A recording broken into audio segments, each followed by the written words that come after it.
Good morning students. मैं रेनू अग्रवाल लेकर आई हूँ आपके लिए कक्षा 7 की कार्यपत्रक 3।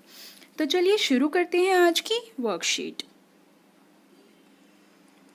बच्चों, यह जो वर्कशीट है यह है कार्यपत्रक 3 और आज डेट है 24/9/2020। यहाँ यह जो वर्कशीट है यह है कक्षा 7 के लिए। यहाँ आप अपना नाम लिखेंगे और यहाँ अपनी कक्षा अध्यापक का नाम लिखेंगे। बच्चों, जैसे कि कोविड-19 चल रहा है और लॉकडाउन है, सब अपने घरों में बंद हैं, तो आपको पता होगा कि बंद होकर कैसा लगता है। तो बच्चों, ऐसा ही इसीलिए आप समझ सकते हैं कि पक्षियों को पिंजरे में बंद होकर कैसा लगता होगा। उसी पर बेस्ड है आपकी है कविता हम पंछी उन्मुक्त गगन के का भाग 3। बच्चों, यह कविता किसके द्वारा लिखी गई है? यह कविता लिखी है शिव मंगल सिंह सुमन ने। ठीक है, तो चलिए सबसे पहले हम कविता को पढ़ते हैं। सभी बच्चे मेरे पीछे पीछे पढ़ेंगे। होती सीमाहीन क्षितिज से इन पंखों की होड़ा होड़ी, या तो क्षितिज मिलन बन जाता या तंती सांसों की डोरी। नीड़ न दो चाहे टहनी का आश्रय छिन भिन कर डालो, लेकिन पंख दिए हैं तो आकुल उड़ान में विघ्न न डालो, आकुल उड़ान में विघ्न न डालो। तो बच्चों, चलिए अब हम समझते हैं इस कविता का भावार्थ क्या है। देखिए, सबसे पहले स्टार्ट करते हैं पहली लाइन से। होती सीमाहीन क्षितिज से इन पंखों की होड़ा होड़ी।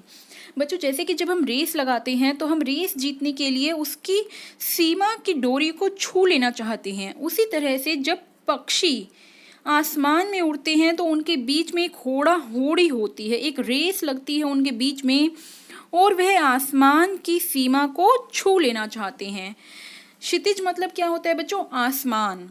ठीक है, सीमाहीन मतलब जिसका कोई अंत नहीं है। वह आसमान की सीमा को छू लेना चाहते हैं जिसका कोई अंत नहीं है। या तो क्षितिज मिलन बन जाता या तंती सांसों की डोरी।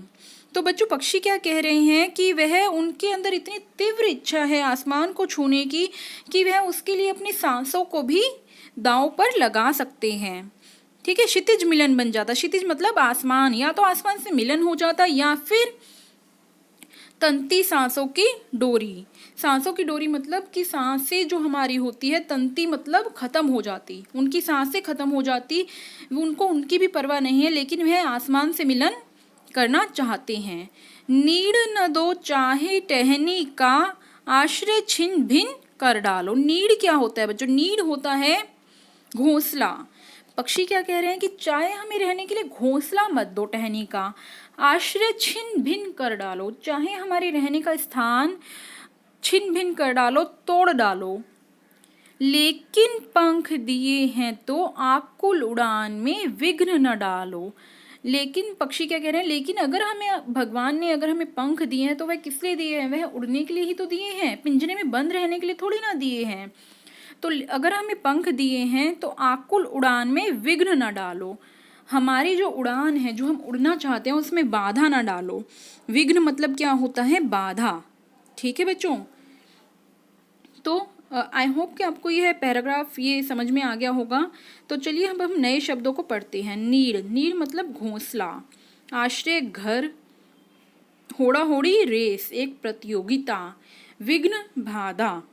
ठीक है, तो पक्षियों की इच्छा क्या है? पक्षियों की इच्छा है आसमान में उड़ने की, और उसके लिए वह अपनी जान को भी दांव पर लगाने को तैयार है। वह अपनी सांसों को भी छोड़ने को तैयार है, अपने घर को छोड़ने को तैयार है, अपना घोंसला छोड़ने को तैयार है, लेकिन वह क्या चाहते हैं? वह सिर्फ आसमान में उड़ना चाहते हैं। ठीक है बच्चों, इसी कविता के बेसिस पर आपसे कुछ प्रश्न पूछे गए हैं जिनका उत्तर आपको देना है। तो चलिए चलते हैं इन प्रश्नों के सॉल्यूशन की तरफ। देखो बच्चों, पहला प्रश्न आपसे क्या पूछा गया है, देखते हैं। बच्चों, सबसे ऊपर आप लिखोगे कार्यपत्रक 3, फिर आप लिखेंगे बच्चों सबसे पहले आप कार्यपत्रक 3 लिखेंगे, अपनी डेट लिखेंगे आज की डेट क्या है, आज की डेट है आपकी 24/9/2020। कक्षा लिखेंगे 7, अपना नाम लिखेंगे और अपनी कक्षा अध्यापक का नाम लिखोगे। उसके बाद आप अपनी वर्कशीट के प्रश्न उत्तर शुरू करेंगे। पक्षी उन्मुक्त रहकर अपनी कौन कौन सी इच्छाएं पूरी करना चाहते हैं। जैसे कि मैंने आपको बताया कि पक्षी उन्मुक्त रहकर आसमान को छूना चाहते हैं। सबसे बड़ी उनकी इच्छा क्या है, आसमान में उड़ने की, आसमान को छूने की।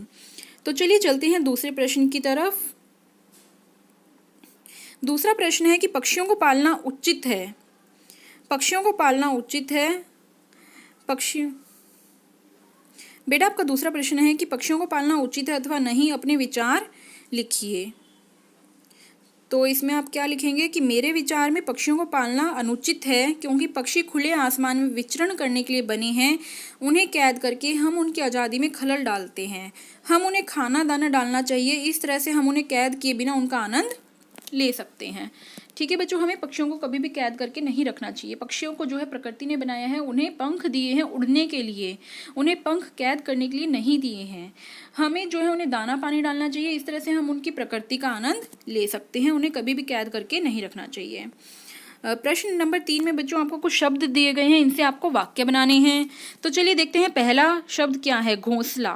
घोंसले से मैंने क्या वाक्य बनाया है कि पेड़ पर पक्षियों ने बहुत सुंदर घोंसला बनाया है। नेक्स्ट है प्रतियोगिता। वाक्य क्या है कि मैं हर प्रतियोगिता में भाग लेता हूँ। नेक्स्ट है बाधा। हमें किसी भी बाधा से डरना नहीं चाहिए और हर बाधा का डटकर सामना करना चाहिए। अगला है घर। मेरे घर में 5 सदस्य हैं। मैंने क्या वाक्य बनाया है, मेरे घर में 5 सदस्य हैं।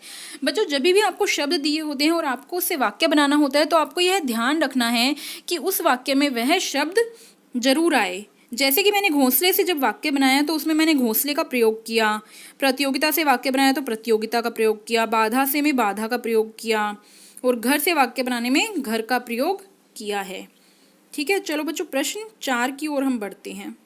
प्रश्न 4 है, क्या आपने या आपकी जानकारी में किसी ने कभी कोई पक्षी पाला है, उसकी देखरेख किस प्रकार की जाती होगी, लिखिए।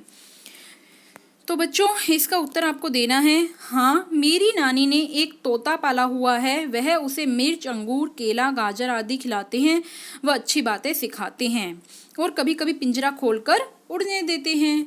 ठीक है बच्चों, आपको अगर आपकी जानकारी में भी किसी ने कोई पक्षी पाला है तो आपको बताना है कि वह उसे किस प्रकार पालते हैं।